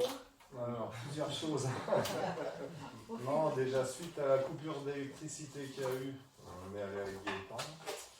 Donc, on a la demande des riverains à la ville pour les soutenir parce qu'ils veulent faire un courrier à Enedis. Parce qu'en fait, la ligne, elle est pourrie en fait, parce qu'à chaque fois les fils se touchent et du coup les fils sont cramés. Donc ça va recommencer. Prochain coup de neige mouillée, ça recommence. Donc si on pouvait les aider à faire un courrier, pousser un peu Enedis à changer cette ligne, qui est vraiment vétuste. À quel endroit? Derrière chez Eric Ball, entre chez Eric Ball et puis Olivier Ménian en fait. Ah, mais c'est celle-là qui va aussi Ouais. faire remettre et tout. Ouais, du coup ça m'a encouragé partout les transfos, alors du coup un peu ça fait un gros bordel. Ouais. Donc Ouais, si on on va faire pouvait les nécessaire. soutenir Ouais. pour Oui, on va faire le nécessaire. qu'ils changent cette ligne. Moi, je voulais juste rajouter quelque chose qui a du sens. Au niveau des toits, on avait dit qu'on mettrait un courrier pour les arrêts de neige. On s'en occupe Ouais, avec les gens. Parce que là, il Cyprien, il fait la liste. ne serait-ce qu'au phare, tu traverses, tu as trois toits qui tombent, je veux dire. Cyprien prépare la C'est liste bloqué. comme ça, Ah ouais. Gérard, pour Bah, faire. Gérard, on va lui acheter un deuxième stylo. Pareil, on avait dit qu'on facturait la sortie. Ouais, bah pour ça, là, il fait la liste. Derrière chez moi, chez Muriel. Là. Bah, Ouais, non, mais il y c'est a en longtemps. indivision, on facture à qui il y a plein de choses comme ça qui sont. Et puis Ouais, là, ça oui, tombe, c'est tous pour les ça qu'il valeurs où faut tu voir, passes, ouais. tu passes plus avec une Pour voiture. voir un peu où ça dérange. Ouais. Et puis par rapport à la neige, justement, informer un peu les gens que Pour les voitures. la neige des cours, ils évitent de l'acheter au milieu de la route parce que c'est déjà bien compliqué à la Les mettre qui quelque arrivent part. sur les routes. Parce Et que garer sur la route. quand on passe la Lésine ou le Favre, on sait déjà pas trop où mettre la neige, donc s'il faut encore prendre toute la neige des gens, ça devient compliqué. Et les voitures garées au bord des routes, quand il y a beaucoup de neige, des fois c'est un peu limite. Quand il n'y a pas beaucoup de neige, ça dérange pas, mais quand il y a beaucoup de neige, des fois c'est limite, ça accroche. Oui, mais là, après, Donc, c'est sûr que c'est ennuyeux. Pour Juste les- que les gens ils mettent un peu de la bonne volonté. Voilà. Puis les fils de France Télécom, Oui, bah, ça. touchent bientôt les routes. J'ai passé une soirée à les taper. Etienne par les On a arbres. bientôt la fibre qui nous chaussée. Ouais, bah, ça sera pareil. Mais non, c'est peut-être un Les peu plus fils fin tiennent quand par même. les arbres, par les Ouais, pommes. bah, Mais c'est vrai que ça faisait beaucoup de neige comme ça, les fils télécom. mais aujourd'hui, il y a les RTL qui remettent. Bah, il y en a partout qui ont cassé. Moi j'ai passé une soirée sur le toit du tracteur à taper des fils dans les villages. Donc, Non, on va te faire Ah non, passer. Gérard, il est au milieu de la route, du coup, je l'ai coupé. Les deux, on va vous faire une photo de là. Et t'es en travers de la route, tu fais comment? Tu sors, tu vas. Non, il était par terre. Non, mais déjà. il fallait partir carrément. Du coup, je l'ai coupé pour dégager la route. Bon, il tient avec le pommier. Donc, C'est pour ça qu'ils sont voilà. venus aujourd'hui. C'était tout. Ouais. Donc je vous rappelle encore une fois quand on met les infos sur le site internet. Hein. Donc toutes les infos elles sont dans le panneau Pocket. Donc vous avez normalement un niveau d'information qui doit être suffisant pour que les gens puissent prendre leurs dispositions. Là tout le monde savait qu'il allait neiger. Bon après il faut prendre un peu d'huile de coude et s'appeler la neige aussi. Hein, voilà, pour aider effectivement que ça se passe tout bien pour tout le monde. Voilà. Effectivement, les voitures, normalement, on les garde chez soi et voilà. Donc ça, c'est des rappels, mais ça va faire partie aussi de votre boulot. Encore et toujours de rappeler les choses. Donc on ne se garde pas devant un poteau incendie, ça va de soi. Hein, voilà. Ils mettent la neige Pas devant les dessus. poubelles. Pas devant les poubelles, pas devant Ni les poteaux fraisé sur les incendies. Voilà. poubelles, sur les portos. Voilà, on ne fraise pas sur les On poteaux. fraisait au fraise pas milieu sur les de la poteaux. route. Voilà. Voilà. Voilà, c'est tout. Bon, bah merci beaucoup en tout cas. Pour moi, je voulais remercier les Simone pour leur invitation au spectacle, qui était vraiment bien. Je trouve qu'on a vraiment beaucoup de chance d'avoir ce collectif sur la commune, qui ont vraiment fourni un spectacle de qualité. Voilà. Et après, vu qu'on est à la fin de l'année, je voulais savoir, mais j'ai pas trop regardé s'il y avait les comptes de la commune en ligne, si ça avait été publié, vu qu'on a fait l'ADN et tout, le budget de clôturer. Je voulais savoir où est-ce qu'on peut trouver les infos. Sur le Bah, compte de de toute l'année, façon, c'est déjà publié. le budget se vote en février, là on est un petit peu en avance encore. Hein. On va Oui, garder non, mais le sur même ce qui a été rétro-planning dépensé que cette l'année année. dernière. On va garder le même D'accord. rétro-planning, je pense, que l'année dernière. Hein. Voilà.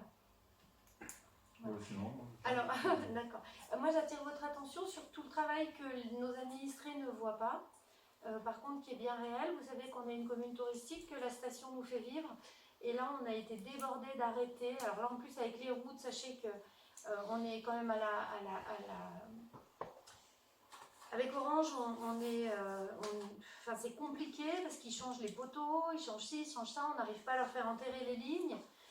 Il y a des arrêtés sans arrêt, on signe des papiers administratifs par poteau, c'est 3 pages d'arrêtés de circulation.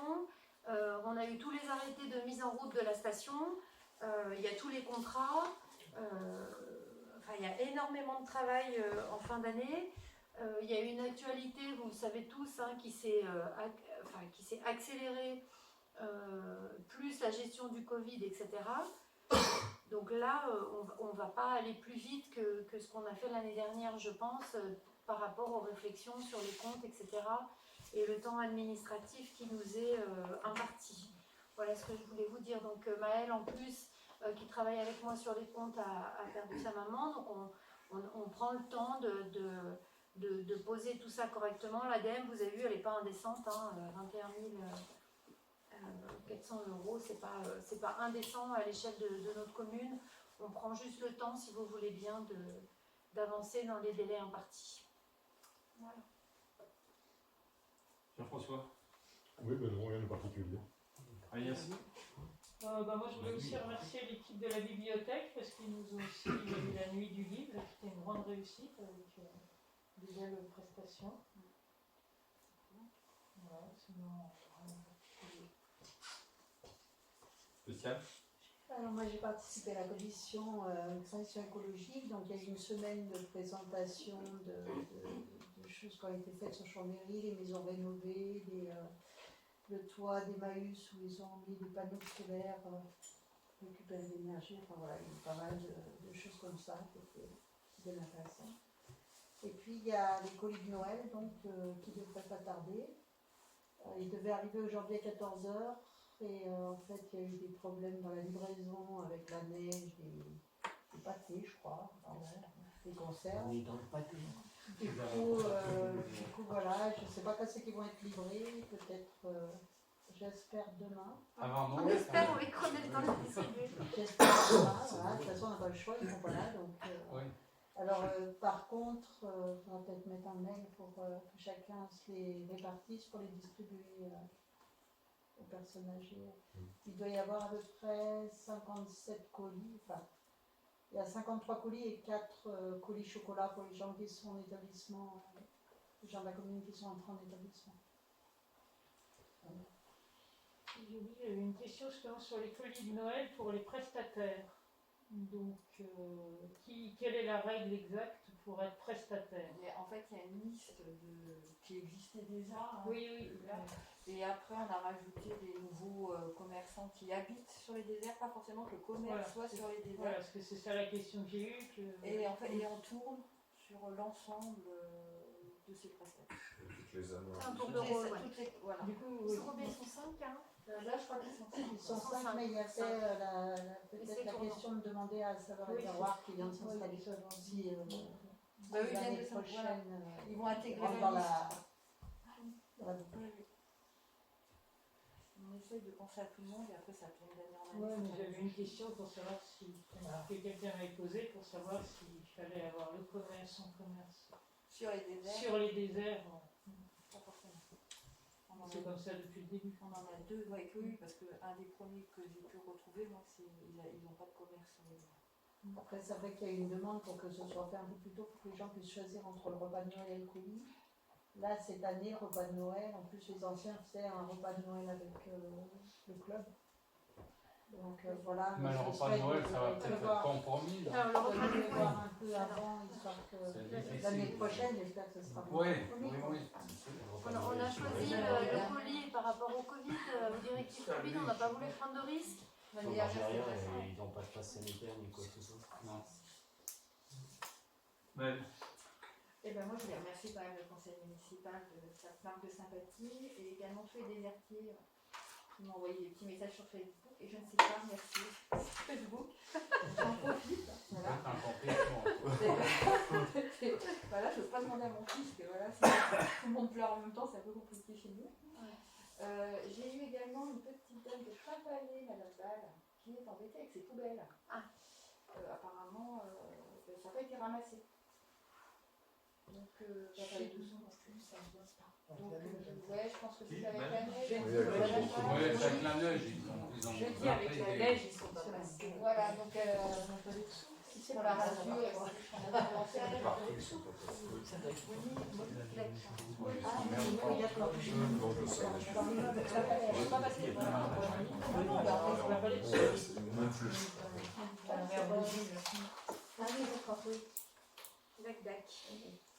Merci. Régis. Rien de particulier ce matin. D'accord. Gaëtan. Et ben, du coup, on a fait mis la circulation à la FECLA. Et puis, qu'est-ce qu'on a fait hier? Le sapin, Oui, bah ça c'est tout toutes les là-haut. barrières, les parkings, les poubelles. On a fait le tour un peu avec les neigeurs, mais ceux qui ont des nouveaux secteurs, on va voir qui faisait quoi. Voilà. Ouais. Et puis, on va avoir le nouveau fourgon vendredi. Ah, ça c'est une nouvelle. Peut-être. Sûrement. Oui. Ah oui, ça oui, c'est oui, fait. c'est fait. J'ai eu la réunion pour le City Stade. Oui. Voilà. C'était, je sais plus quand. Et donc ils vont envoyer les devis, tout ça. Donc on attend, pour l'instant on n'a rien reçu. Et donc ce serait faisable où on avait regardé là vers à côté de la bibliothèque. Un petit bout de. Voilà. Maintenant on attend les. Il y avait un achat de bout de terrain qui est parti en Algérie. Il y aura peut-être le fond, mais même pas sûr. Même pas sûr. Ça peut passer. Donc faut qu'on se déplace à Saint-Ours. Jusqu'à Saint-Ours, Oui, ils ont oui. fait un petit stade. Oui, mais vous me calez votre date et moi je vois pour le maire de Saint-Ours puisque c'est la commune de ma famille. Donc je vais pouvoir me débrouiller. Et au niveau des subventions pour faire ce. Et ben, ceux qui sont venus là, les fabricants, eux, ils ont une personne qui aide la commune à faire toutes les démarches pour Faire les dossiers et tout ça. Donc une fois qu'on aura eu voilà, les devis, voir eux, ils doivent tout recalculer si ça passe, si tout ça. Après, ils peuvent nous aider à préparer les courriers où il faut qu'on demande tout ça. Ouais, voilà.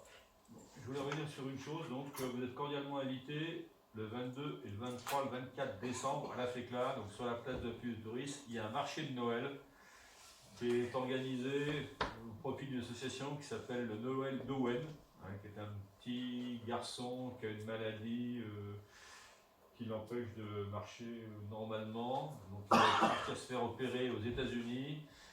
Il y en a pour un coût de 70 000 € entre les soins et les soins post-opératoires. Donc il y a déjà eu 50 000 € qui ont déjà été rassemblés. Donc la fille ouvrière de cette opération, donc c'est Chloé Choudy, qui est la petite fille de Madame Guichet-Piton, pour ceux qui la connaissent à la FECLA, qui habite au-dessus de chez Patrick Rémy. Voilà, et donc l'inauguration aura lieu le 22 à 17 h en présence du petit garçon et de sa maman. Ça a été organisé avec tous les commerçants de la FECLA qui ont mis beaucoup de bonne volonté. Oui. Il y a des artisans également qui y participent. Donc c'est à partir de 17 h et ce sera sur 3 jours, donc vendredi 22, 23, 24 décembre. Donc si vous avez un moment, vous pouvez monter le 22 à 17 h. Donc le petit sera là et sa maman sera là pour dialoguer avec elle. Voilà. Il y a des visuels, des affiches qui vont être, je vais les mettre sur le site, on pourra également les afficher sur les panneaux d'affichage communaux. Voilà, si vous avez un moment, vous y passez, ce sera une bonne action. Alors moi je voulais vous dire aussi que je voulais remercier le club de la Saint-Michel, j'ai passé un super moment avec eux. On est prompt à leur proposer le bus sur une période où le bus ne sert pas pour l'école pour faire une sortie, s'ils ont besoin d'une sortie. Voilà, ils m'ont remercié, ils ont dit bon, ils vont voir ce qui est pertinent pour eux. Voilà. Donc par rapport au marché de Noël, c'est un démarrage, hein. On aimerait que ça fonctionne, on aimerait toutes les années que ça puisse fonctionner et effectivement, si on peut garder cette vocation un peu humanitaire, là ce serait chouette, qu'on aide une assoce, un enfant, toutes les années, pourquoi pas. Ça nous a vraiment plu cette démarche. Voilà, je voulais vous dire que j'avais pas envie d'annuler les vœux du maire pour raison de Covid. Alors si vous avez envie de venir vous cailler les fesses avec nous dehors, on le fera dehors. Si vous en êtes d'accord, on attend pour être sûr de confirmer. Vœux du maire ou Noël des employés? Et puis Noël des employés aussi, on va tout faire dehors, hein, comme ça on garde quand même notre convivialité, on est des montagnards, on s'habillera. Donc Noël des employés, Voilà. c'est lundi prochain à 17h. Voilà. Et puis, dans l'actualité, vous avez vu, j'ai partagé des choses au niveau de l'agglo, notamment les horaires de bus et les horaires, les cadencements des horaires, donc avec 6 bus jour pour les week-ends et les vacances scolaires. Après, je vous ai mis plein d'infos hein, sur le dernier conseil communautaire. Voilà. Vous avez quand même pas mal d'informations, notamment sur notre attribution de compensation, hein, où l'agglo nous reverse 113 861 €. Ça, c'est la vitalité de notre territoire, en termes de retombées touristiques, de retombées aussi foncières, etc. Voilà, sur toutes les compétences transférées. Donc, ce qui veut dire que, effectivement, notre territoire est attractif. Il y a du travail, on s'y attelle. Et moi, je voulais vraiment remercier toute l'équipe sur laquelle je peux compter au quotidien, parce qu'on a vraiment eu une forte charge de travail. Donc, je vous remercie tous de votre accompagnement au quotidien et de l'équipe qu'on forme. C'est vraiment... voilà, je suis vraiment très heureuse d'avoir partagé cette année avec vous.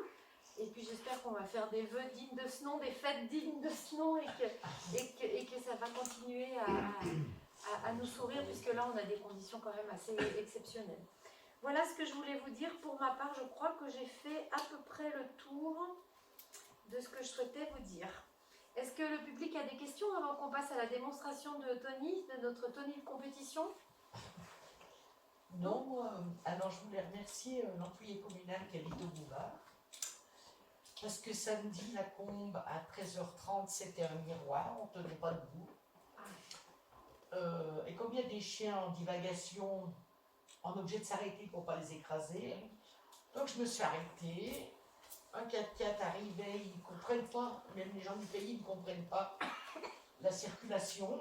Alors je pense que quand on parle de la neige des toits et tout, il faut quand même remettre le bon sens, la priorité. Je pense que ça serait bien. Donc je me suis arrêtée, alors bon, peu importe, je suis contente d'être de neige, je suis partie, tac tac, le tamu, c'est pas grave. Il y aurait eu des petits gravés que c'était sympathique quand même, mais il n'y avait rien. Et ils ont continué à lisser jusqu'au dimanche soir. D'accord. Et il n'y a pas que moi, hein. D'accord. Alors je comprends qu'il y ait du boulot, je comprends beaucoup de choses, mais des fois il pleut et on gravillonne. Et là, rien. Ok. Bon, on va veiller à ça. Voilà. Et je pense qu'il faut mettre une petite note aussi pour remettre le sens qui est la priorité en montagne. D'accord. Parce que ça devient une Je catastrophe. pense que vous verrez dans le bulletin communal, on va mettre beaucoup d'informations sur le bien vivre ensemble, sur les usages, sur tout ça. Hein. On fait des petits rappels réguliers, donc effectivement on pourra... Alors sur celui-là il est bouclé, il faudra qu'on fasse le prochain, mais qu'on rappelle effectivement les priorités sur neige. Ok, et ben merci beaucoup. Bon, allez, on attaque l'exposé de Tony. Allez, c'est parti mon kiki. Alors je rappelle à tout le monde, pour annuler toute polémique, non Tony, vous n'aurez pas de gilet pare-balles et vous n'aurez pas de menottes cette année. Donc si vous insistez, le Père Noël va vous en amener une paire si ça continue. Les roses.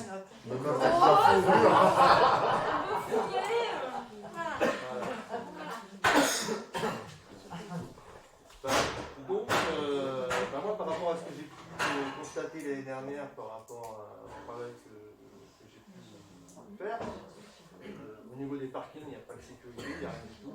Hein, les gens qui vaguent n'importe où, ça traverse n'importe comment. Donc là, pour projet, avec certaines personnes du conseil et le maire, j'ai donné l'idée de pourquoi pas faire des parkings payants. Hein. Donc ces parkings qui me paraissent du haut du sapin à peu près. Voilà. Qui vont plateau sud, plateau nord. Voilà, jusqu'à ce niveau-là. En gros, il y a à peu près 800 places sur la commune de La Fécla qu'on pourrait mettre payantes. Voilà. Et sécurisées surtout. Voilà. Donc ça permet de mieux gérer les parkings et puis aussi de faire un financement, une rentabilité pour la commune. Donc avec Madame la maire, elle m'a demandé de trouver des sociétés pour avoir plusieurs devis. Donc j'ai plusieurs devis. J'ai un devis qui est très très bien, je pense, pour la commune, c'est-à-dire que c'est une société qui vient, qui nous installe, qui nous fabrique tout ce qui est mécanique, donc le rodateur, etc., qui nous, les panneaux indicatifs, tout ce qui est signalétique, l'entretien, la vidéosurveillance, tout est pris. Donc, vraiment, ça nous fait un petit prévisionnel qui est pas mal pour la commune.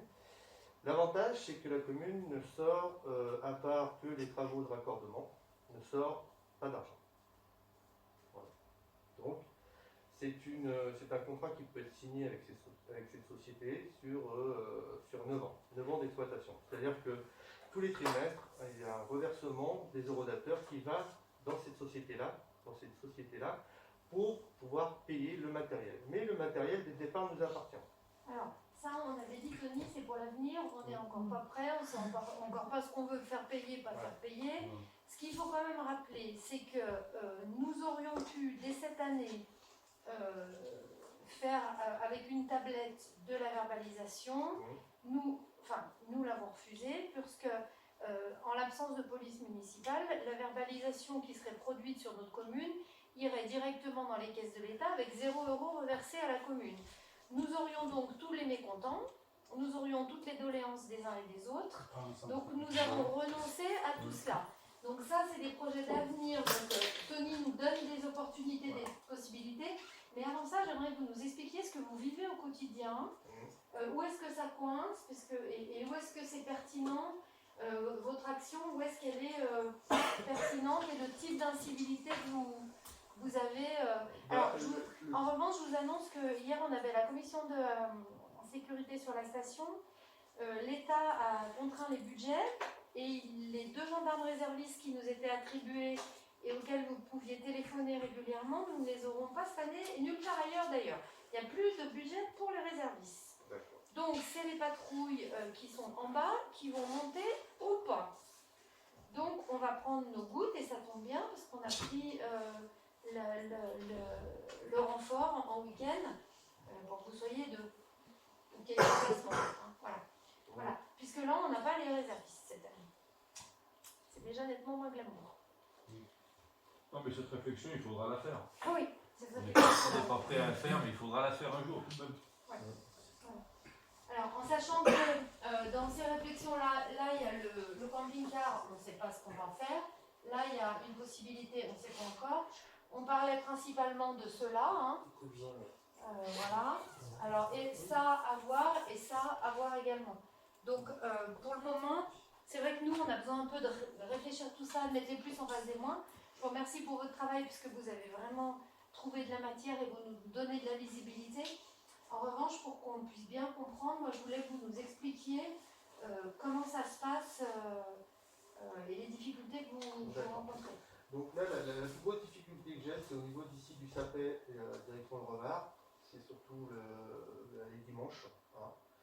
Donc voilà, ça se garde de chaque côté. Hein. Donc là, les véhicules, ou s'il y a des cars, ça passe pas. Donc quand j'interviens et que j'arrive à faire déplacer les véhicules qui sont dans toute cette courbe, ça va. Mais il suffit que je sois appelé après dans ce coin. En 10 minutes, un quart d'heure. Oui, c'est rebelote. Voilà. Donc là, c'est vrai qu'à ce niveau-là, bien mettre des panneaux quand même d'interdiction de se stationner. Parce que c'est vrai que si demain il y a 2 bus qui se croisent, 2 cars qui se croisent ou un véhicule d'urgence, on est mal. On est très très mal. Sinon, après dans le centre-ville, ça va. Il n'y a pas, à part des gens qui ont des habitudes depuis 20 à 30 ans, qui se disent ah moi ça fait 20 ans, 30 ans que je suis là, je viens ici, je me gare et je respecte. Et c'est vrai que malheureusement si on leur dit pas que vous êtes verbalisé, même quand on leur dit on vous verbalise, oui combien ça coûte? Ah bah ça coûte 35 €, d'accord, ok. Moi ça fait un quart d'heure que je tourne, je trouve pas de place, tant pis mais mettez-moi 35 €. Et les gens posent leur voiture, donc on est obligé de leur dire bah, écoutez c'est pas compliqué, à ce niveau-là, on fait monter la fourrière. Et là ça change de langage. Voilà. Après les commerçants, beaucoup de commerçants m'ont remercié, surtout la boulangerie l'année dernière parce que beaucoup de gens se garaient sur leur parking temporaire voilà, pour les achats. Donc j'arrivais à faire partir ces personnes.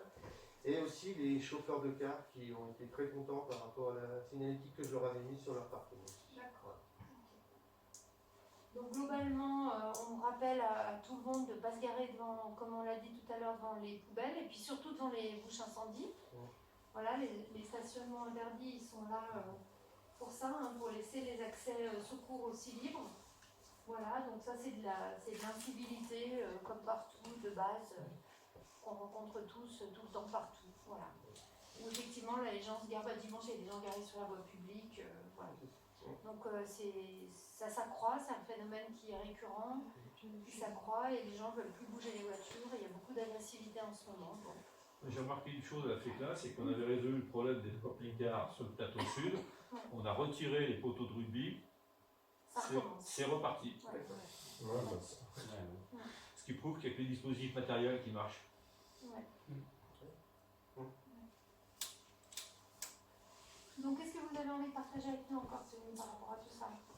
Je pense que pour la commune de la FECLA, faire ce système de rodateur, hein, même si c'est 1 € de l'heure, etc., je pense que ça va fluidifier la circulation parce qu'il y aura des panneaux qui indiqueront le nombre de places, il y aura pas mal des places qui restent, etc. Et malheureusement, pour les gens qui arrivent un peu tard et en sachant qu'il y a des agents qui sont là pour verbaliser, éviteront de faire comme l'année dernière ou comme depuis des années, à se garer n'importe comment. Je pense que ce projet-là, il faudra y venir à un moment ou à un autre.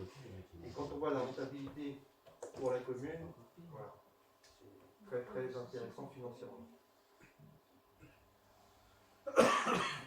Voilà. Merci. Moi, je veux juste vous interpeller sur le fait que la gendarmerie m'a rappelé hier que, notamment l'incident avec le bus coincé avec les gamins au CIR, c'est pas possible. Qu'on a un vrai problème sur notre commune de circulation. Donc, je leur ai dit qu'on avait pris la problématique en considération, effectivement. Qu'on demandait de l'aide à l'agglo, etc. pour les études qui sont afférentes à la circulation. Au stationnement, c'est le pouvoir police du maire, donc c'est notre gamelle. C'est à nous de nous emparer de ce projet-là. C'est à nous, du coup, d'aller chercher des flux pour pouvoir payer des navettes et nous aider dans le système de navettes pour que tout doucement, les gens quittent la voiture individuelle, montent dans le bus collectif, pour qu'on arrive à emmener les gens en navette sur certains points qui coincent, comme le CIR notamment, ou quelques jours. Enfin, c'est vrai que ce serait pas indécent de dire au CIR, il n'y a que les riverains qui montent et les autres, on met un système de navette, etc.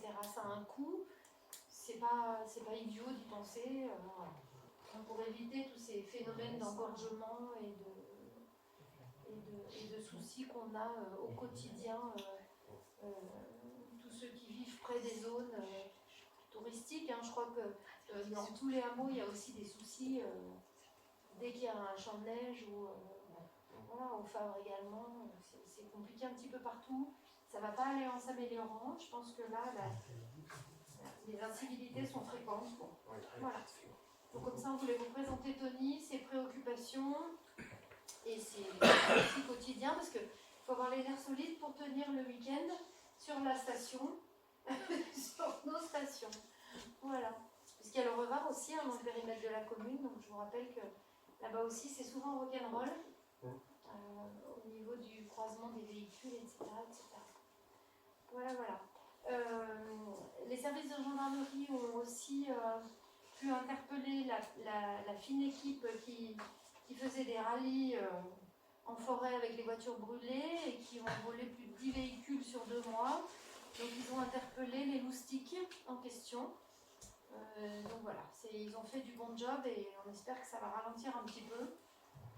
Ils sont conscients des rallyes la nuit. Ils n'ont pas toujours les moyens d'arriver à temps et de patrouiller en haut, vu qu'ils patrouillent et ils ont beaucoup de jobs en bas. Et ça, c'est vraiment les directives gouvernementales avec une baisse des dotations pour les effectifs de police gendarmerie. Voilà, c'est comme ça. Et effectivement, on est conscient du problème sur les routes, de rallye la nuit, de tout ça.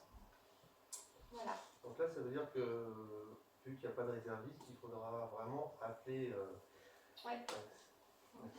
Oui, ça c'est la mauvaise nouvelle de la semaine. On va avoir un référent gendarme. Ouais. Je te donnerai le numéro de téléphone. Ouais. On a un référent, donc un gendarme, le major doit me donner le numéro, je te le donnerai. Ouais. Puis comme ça. D'accord. Bah donc je ne vais plus demander une terminale, je vais en demander 10. Vous aurez les couleurs de l'arc-en-ciel. Voilà. Pas de souci. Qui se charge d'aller dans un magasin spécialisé pour faire le cadeau de Tony, ne vous imaginez pas. On va envoyer Luc. Il y a le salon de l'érotisme bientôt. Parfait, on est sauvés. Bah, prenez-moi un fouet avec.